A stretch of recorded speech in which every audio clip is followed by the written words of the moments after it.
Penerapan PAS materi transformasi. Soal yang pertama, koordinat titik 5,3 dicerminkan terhadap sumbu X. Setelah itu bayangan kembali dicerminkan terhadap sumbu Y. Tentukan bayangan akhir yang terbentuk. Nah, ini kan awalnya titik 5,3 ya.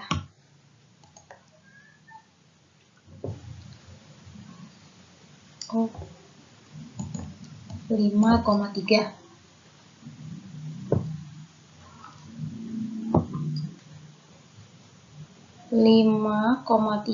Kemudian dicerminkan terhadap sumbu X ya. Jadi terhadap sumbu X, maka hasilnya menjadi 5,-3. Kemudian bayangannya kembali dicerminkan terhadap sumbu Y. Ya, maka ini berubah menjadi -5,-3 ya. Ini ikutin aja rumus yang sudah pernah Miss berikan ya. Soal titik A 6,4 ditranslasikan oleh A2A gitu ya, dilanjutkan oleh translasi B-1 menghasilkan bayangan akhir 9,6. Tentukanlah nilai A dan B. Nah, untuk yang ini ya kan tadi awalnya titiknya 6,4 ya. Terus ditranslasi titik ya A2 kemudian plus -1B ya. Jadi T -1B ya, ini dipanjangkan akan menghasilkan titik bayangan 9,6 ya. Nah, kita disuruh menentukan nilai A dan B ya. Jadi untuk menentukannya seperti biasa saja. Jadi 6 ya plus A plus -1 sama dengan 9 ya. Jadi 5 plus A sama dengan 9. Jadi A sama dengan 9 kurang 5, berarti jadi 4. Nah, kemudian yang B-nya, -4 plus 2 plus B sama dengan -6. Ya, kemudian -4 tambah 2, -2 plus B sama dengan -6. Ya, jadi B sama dengan -6 tambah 2 ya, pindah ruas ya. Jadi B sama dengan -4. Ya, udah ketemu nilai A dan B. Oke, soal ketiga. Ini bagian A ya. Titik A 4,3 dirotasikan sebesar X derajat dengan pusat di A, B. Jika koordinat bayangan yang dihasilkan adalah 3,4, maka tentukanlah sudut dan titik pusat rotasinya. Nah, kan awalnya dia 4,3 ya, titik bayangan 4,3. Kemudian ini dirotasi berapa nih, gitu ya, dirotasi berapa, sehingga menghasilkan 3,-4. Nah, di sini titik bayangannya yang dari koordinat A, B berubah menjadi B, -A. Nah, jadi kira-kira ini rotasi berapa? Rotasi 90 derajat, tetapi yang negatif ya. Jadi dengan pusat 0,0 ya, jadi -90 derajat.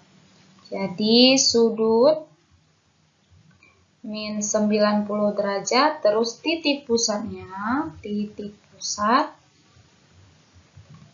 0 ya, 0,0 ya.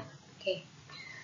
Terus yang bagian B, jika titik A ditranslasikan sejauh 5 satuan. Nah, kita perhatikan di sini ada gambar searah sumbu X dan dilanjutkan sejauh 2 satuan searah sumbu Y pada koordinat kartesius, maka tentukan bayangan titik A.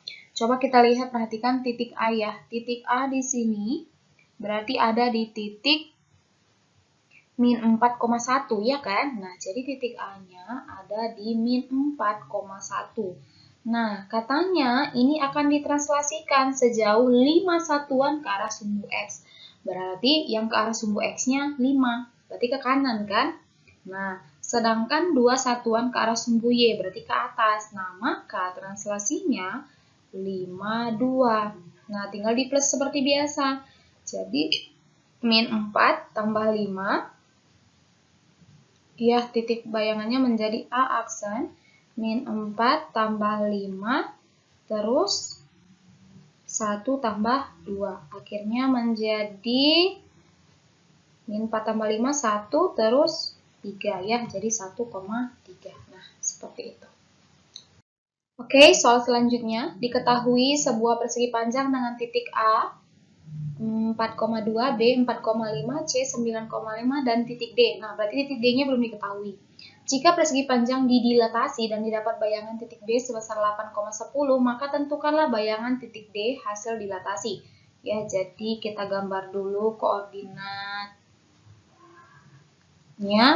di koordinat kartesius ya. Jadi titik A 4,2, 1, 2, 3, 4,2 ya, 1, 2. Nah, kira-kira di titik yang ini ya, titik A 4,2. Kemudian titik B 4,5. 3, 4, 5 ya. Jadi kira-kira di sini ya. Titik B 4,5. Kemudian titik C 9,5. 4, 5, 6, 7, 8, 9 ya. 9,5. Berarti di sini. Nah, kira-kira di sini ya. Titik C 9,5. Maka titik D-nya pasti di sini ya, karena membentuk persegi panjang. Ya. Titik D berarti di mana? Di 9,2 ya. Jadi akan membentuk persegi panjang ya. Nih. Ya, membentuk persegi panjang.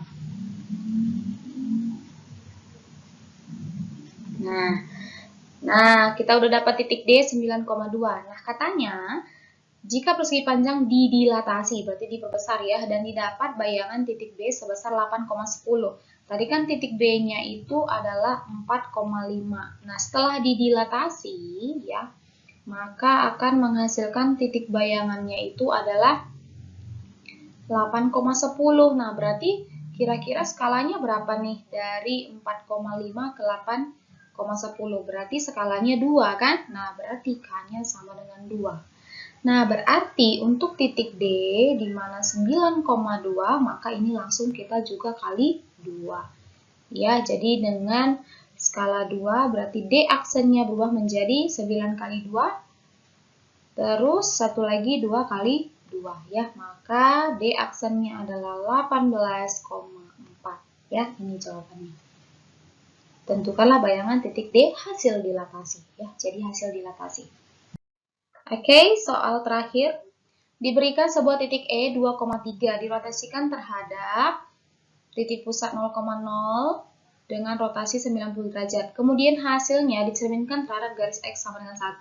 Setelah itu ditranslasikan dengan translasi yang memindahkan titik M 8,5 ke titik N 3,1. Tentukanlah bayangan akhir dari titik E. Nah, kita berangkat dari titik E itu adalah 2,3 ya. Kemudian katanya dirotasi.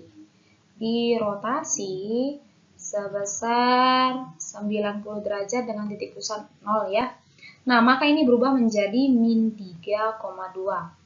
Nah, setelah itu katanya dicerminkan terhadap X sama dengan 1. Nah, ketika X sama dengan 1 berarti kan rumusnya 2H kurang A, B ya. Nah, tinggal kamu olah. Jadi 2 kali 1 kurang plus 3 jadinya ya. Karena di sini min 3 ya. Jadi plus 3 karena negatif ketemu negatif dan 2 ya. Maka diperoleh hasilnya adalah 5,2 ya kan. Nah, jadi setelah ini. Nah, kemudian ini katanya akan ditranslasi dengan translasi ya. Translasi ketika M itu dipindahkan dari titik M 8,5 ke titik N 3,1. Berarti kita cari translasinya nih. Untuk mencari translasinya, berarti kan tadi dari titik M 85 ya. Dia berubah menjadi titik N 31 ya kan. Nah, ketika ini berubah, berarti translasinya berapa sih? Ya. Kita lihat nih, 8 ke 3, terus 5 ke 1. Berarti tinggal kita kurangin, ya kan? 3 kurang 8 berarti negatif 5. 1 kurang 4, 5 sama dengan negatif 4. Paham ya? Jadi translasi yang ini dapatnya dari 3 kurang 8, kemudian 1 kurang 5. Ya. Jadi min 5, min 4. Jadi translasinya min 5, min 4. Nah, jadi hasilnya adalah 5,2 ditranslasi ke min 5, min 4. Berarti jadi 5 tambah min 5, terus satunya lagi 2 tambah min 4. Jadi hasilnya adalah 0,2 ya. Jadi hasil bayangan akhir dari titik E adalah ini. Jadi E aksennya adalah 0,2. Oke, bisa ya. Jadi cari dulu translasi yang ini karena katanya translasinya harus translasi yang memindahkan titik M ke titik N ya.